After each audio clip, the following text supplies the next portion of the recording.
I think you could be forgiven for thinking that this was the OnePlus 7 Pro, such are the modest upgrades. It is in fact the OnePlus 7T Pro, but if you're wondering just what is different, let's go hands on.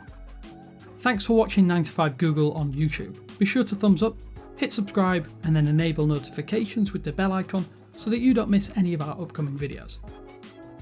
Right, so let's get this out of the way first. The standard OnePlus 7T Pro is almost identical to the OnePlus 7 Pro. There are only two real outer chassis alterations,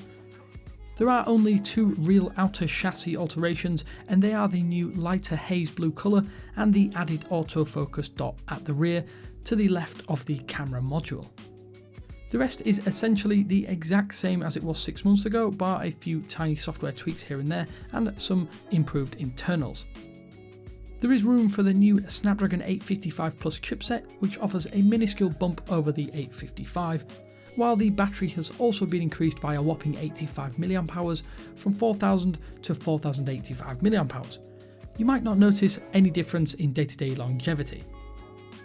This time around, the OnePlus 7T Pro has two distinct models, with one being the limited edition McLaren variant. This comes with a new design, improved packaging, and is the only model available with 12GB of RAM. Beyond some extra accessories in the box, it is pretty much identical.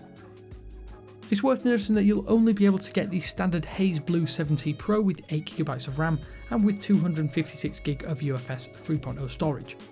For reference, the OnePlus 7T Pro McLaren edition comes with 12GB of RAM and 256GB of internal storage.